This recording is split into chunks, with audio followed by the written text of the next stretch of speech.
everyone, welcome back to my channel. So today I'm going to be going over all of the books that I read in March, and what a month it was. I absolutely adored everything that I read.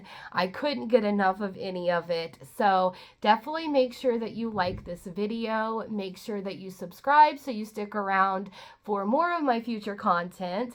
And definitely make sure that you follow me on Instagram. Let's talk books. Let's buddy read some, because my April TBR will be coming out as well. Probably after this video, but definitely, hit me up over there. Let's buddy read some of those. And then also make sure that you leave comments below. Let me know if you have read any of these books, if you intend on reading any of them, or what your thoughts or feelings were on them. You can leave spoilers in the comments below, because this is going to be a spoilery video. So definitely let me know your thoughts. I love to hear them. So without further ado, let's get into the books that I read in March. Now, this is not in any particular order. I'm not going to go with what first book I read and all of that. I just have them in a stack. But definitely be warned, there are spoilers in here. So make sure that if you see a book that I've read, fast forward until you get to the next book if you do not want to be spoiled for any of that content. So the first book that I definitely want to talk about was my absolute favorite read in March, and probably in my top 5 so far for the year. This is an amazing book, and I'm so happy I read it. But it is The Serpent and the Wings of Night by Carissa Broadbent. This book follows Aurea and Rain. Aurea was saved from the city that she was born into, from the attacks from the Roshan, and he enters the Nightborn King Vincent. He takes her whenever she's 8 years old, raises her to be his daughter, teaches her to fight, teaches her about the politics of the world, because it is a vampire world, and prepares her to get into the trials called the Haraji, I think. I'm probably saying that wrong, so, I apologize. But trains her, teaches her not to trust anybody, teaches her that she is not safe. And Aurea as a character is very well written. She is stubborn, she is bullheaded, she is, ambitious. And so she goes into at night to the human slums and kills the vampires there that are lazy and that just feed on the humans and kill them. And, Vincent has no idea that she's doing this. And she, as a character, she has a friend named Alana, and that's the only 2 people in this world that she actually has connected with. And so Vincent keeps telling her, be prepared, the trials are going to be starting soon. And then all of a sudden she is taken into it, to the Moon Palace where everybody has to live. And the goddess Nyaxia says that they cannot kill each other in between the trials, which helps her out a little bit, being the only human in this tournament, because the vampires will want to try to drink her blood. She finds the greenhouse where she wants to be in the sun, because the vampires can't go in the sun. The vampires in this book are ruthless. They are, unforgiving. They are cruel. They feed on humans. They have bloodlust. So it's kind of like the true nature of vampires. And in comes a mysterious guy named Rain, who ends up saving her a couple times. And then they form this alliance, because in one of the trials, you have to have allies. And so in that, they become allies and they work together, and it's an enemies to lovers type of situation. I really loved Rain's character as well. I loved kind of the tumultuous past, the thing that he's trying to get past. And so the world building is absolutely amazing. The court politics is definitely fleshed out. All the characters along the way that you meet definitely have their own personality, their unique tone, and I love that about it.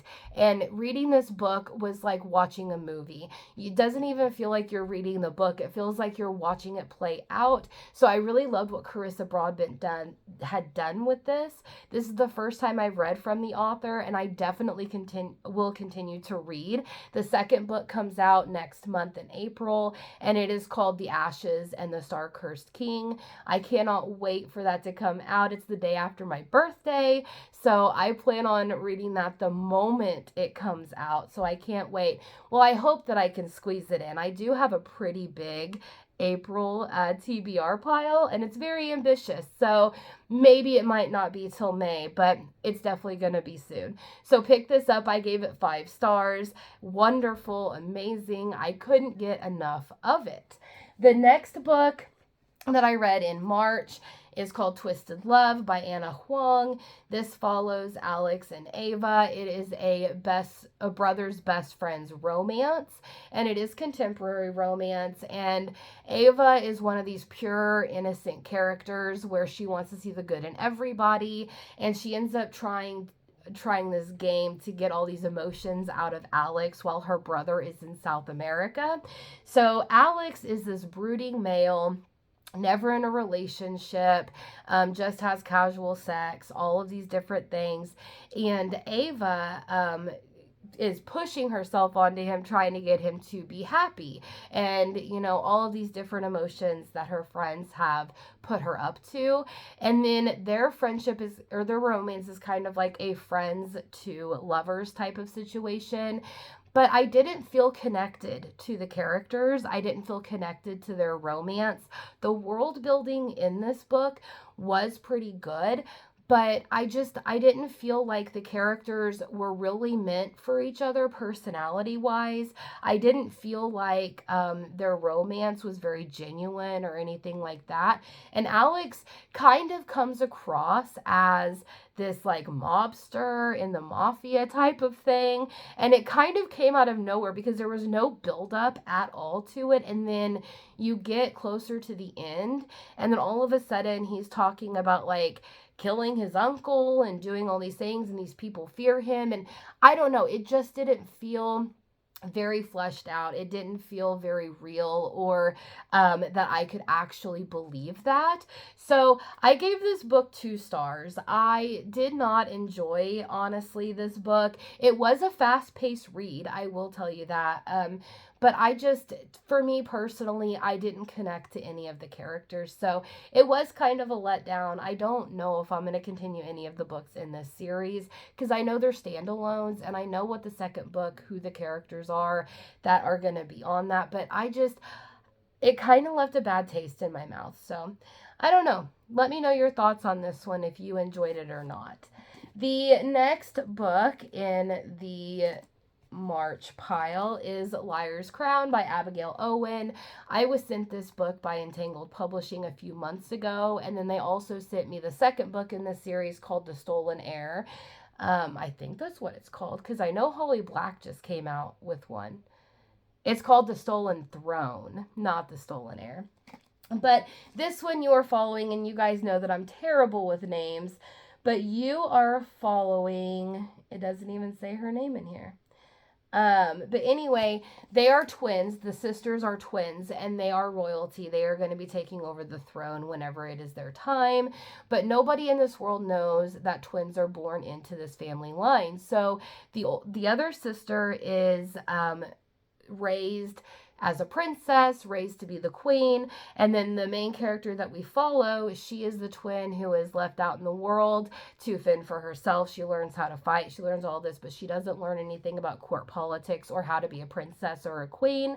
And then all of a sudden, the queen dies. So now her sister is going to take the throne. And she is brought back to the castle to kind of be a body double because there is this king named Eidolon. Anyway, he is this evil king from this other, territory, and he's kind of like the immortal king. Like, he has these shadows that he sheds every so many years, and it like reinvents himself or something. So he's immortal. He just stays the same age and everything like that. And so he is wanting to marry her sister, so she takes her spot.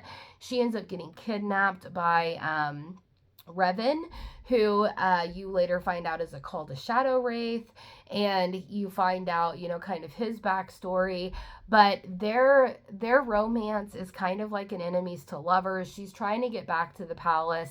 They find out there is another one that's going to be on the throne, so they ask her who she is, and she is acting like her sister. So she says, "Oh, that's my sister who is just, a stand-in for me. I'm really the princess, even though she's not." And so, you kind of have this build up on lies and such. I feel like this world was very fleshed out. I feel like the characters are very fleshed out as well. It was a fast read, and to be honest, I didn't expect to love kind of like a YA fantasy romance as much as I did, but these characters are amazing, and I was flying through the pages. And so another stunning book in March that I just couldn't put down.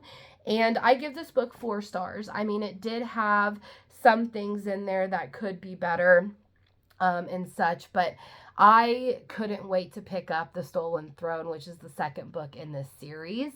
So, if you guys are looking for a good YA fantasy romance with good fleshed out characters and great world building, definitely pick this book up. I think that you would love it. And it's called the Dominion series. I think book 3 is coming out maybe this summer, I believe, the third and final book.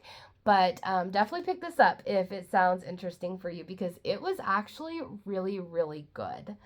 And then the next book that I read in March is called Funny You Should Ask by Alyssa Sussman.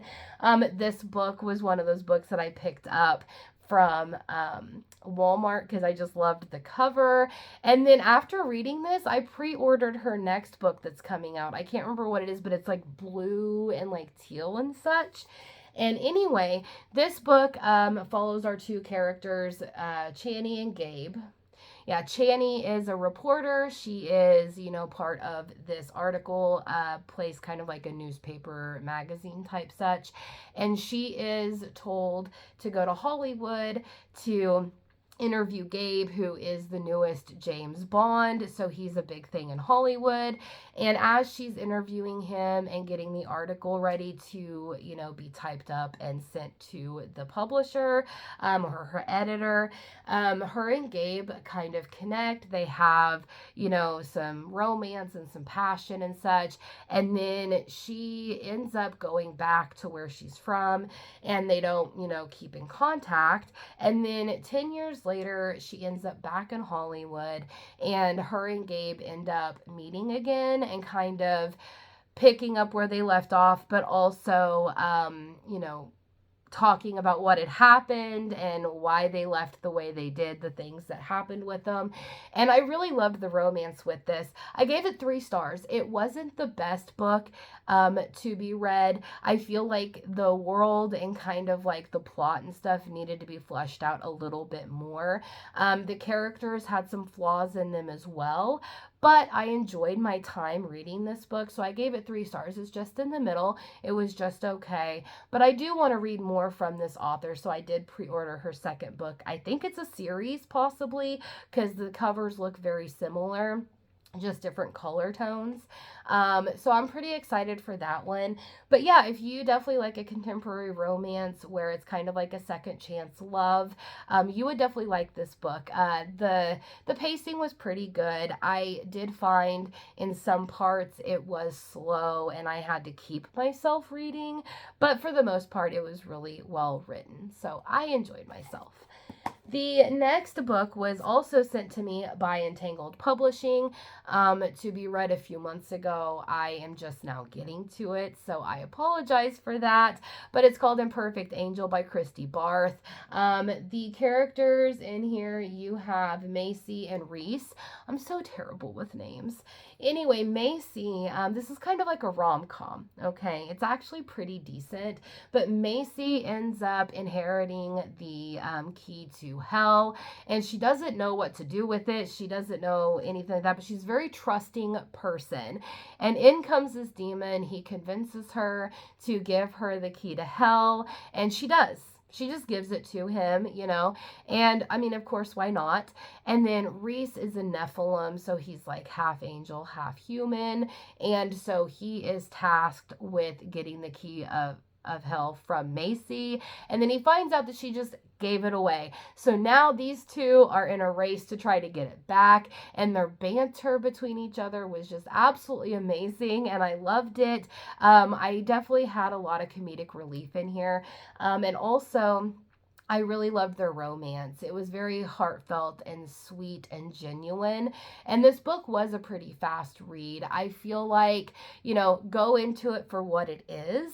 It's not going to be anything over the moon special or anything like that. But if you like rom-coms, if you like contemporary romances, if you like laugh out loud moments and a fast-paced read, you would definitely love this book. I gave it 3 stars. I enjoyed myself. It's not a book that I typically would pick up. And so I feel like that kind of brought the stars down just because of my personal preference. But you might end up loving it more than that. So definitely pick it up. Follow Macy. Have a lot of laughs. Have a sweet, genuine, wholesome romance.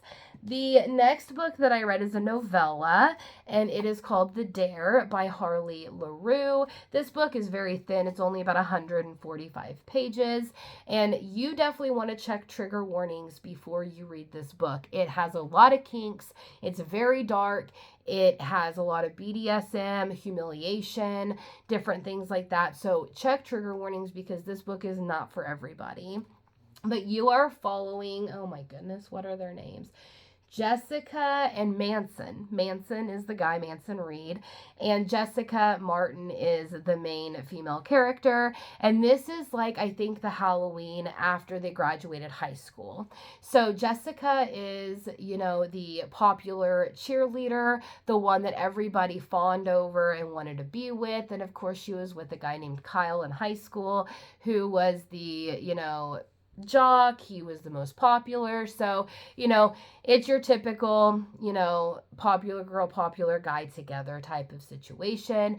Then enters Manson Reed. He is considered one of the freaks of the school, the weirdos. He doesn't fit in with anybody. So him and then 3 of his other friends are considered, like this pack of freaks, and nobody likes him. So they are bullied constantly. And Manson is bullied by Jessica. Now, a turn of events happens where at one point her and Kyle broke up, so she pulls Manson into the bathroom and is making out with him and actually enjoying herself. And then all of a sudden Kyle finds out, so she's trying to warn Manson about it, and Manson pulls a knife on him, and then he's expelled from school, never shows up again. And then now, enter several months later, she's going to a Halloween party at one of the popular guys' houses. And, whenever she gets there, she finds out Manson's there and she doesn't understand why he's there. So now they are entering into a game called Drink or Dare, which is kind of like beer pong, but on some of the cups is a dare. And so you can either do the dare and keep your cup on the table, or you can drink the cup and not do the dare and be closer to losing. So anyway, during this whole game, she is humiliated in front of everybody by Manson.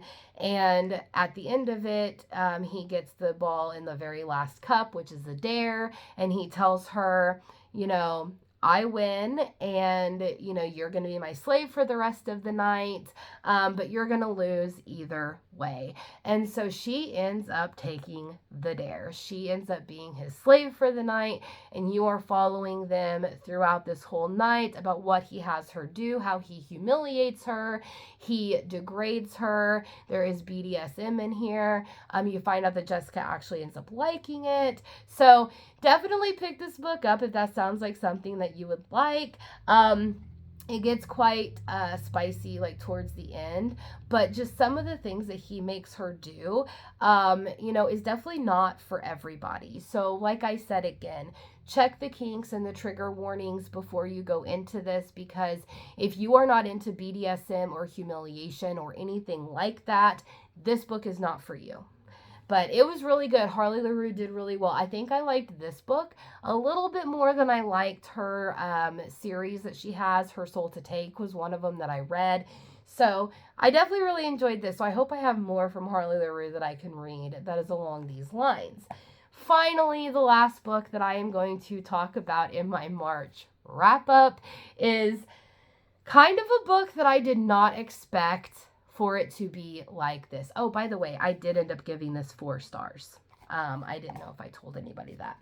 But this book, I didn't think was going to be the way that it was, but it is 1,000 Heartbeats by Kira Cass. Now, you are following Annika and Lennox, and I really liked this because Kira Cass did something different than she has in her previous series, where it is dual POV. So one chapter is by Annika, the next chapter is by Lennox, and they alternate like that. So Annika comes from a territory where she is the princess, and she is raised, that she is, going to just marry for, prestige, and marry for, just kind of to marry for alliances.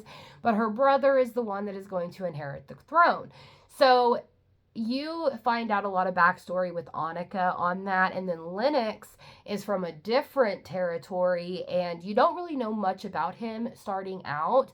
But they are wanting to take over the kingdom that she is from, because come to find out in history, the kingdom that Annika is part of actually was taken from Lennox's family and his people, and she doesn't know that yet. And so she's a big bookworm. She reads all these books and everything in the library.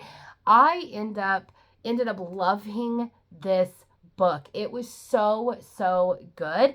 She ends up getting kidnapped by Lennox, and then she finds out some things about it, but he lets her go, and then she ends up running to him again, and the whole thing is so amazing. It is a pretty thick book, but I will say this: out of all the books that Kira Cass has wrote, this book was actually quite amazing. It's a standalone. It's not in a series or anything. I absolutely loved Annika and Lennox as separate characters and together. I feel like the world building was by far the best that Kira Cass has ever done. I feel like the writing is by far the best that she's ever done as well. I was rooting for these characters. I loved the court politics. I loved the world around them. I loved the cast of characters that come along with them and their friends. And then there is also a twist that happens at the end that you did not expect. And I just loved this book. It was wholesome. It was sweet. It was romantic. It was so good. I actually enjoyed myself more than I have on any other Kira Cass book. So even if you've read The Selection, or if you've read The Betrayed and Betrothed, or whatever that duology is that was absolutely terrible by Kira Cass, even if you don't like her, give this book a try. It is by far her best work that she has done yet. So I gave this book 4 stars. I devoured it. I loved it. I couldn't get enough of it, honestly. So if you like YA fantasy romance, if you like dual POV, if you like a great world around it with politics and character development, this book will definitely be the one that you want to pick up. So that is all the books that I read in March. Let me see if I can pick all these up. Here's all the books that I read. Let me know if you have read any of these books, or if you plan on reading any of them. Let me know what you liked or didn't like about them. I will be when this video goes up, I will be in North Carolina the next week, so I'm pre-filming a lot of these videos. But I will definitely get to your comments or anything. So until next time, everyone, you have a wonderful day. Bye!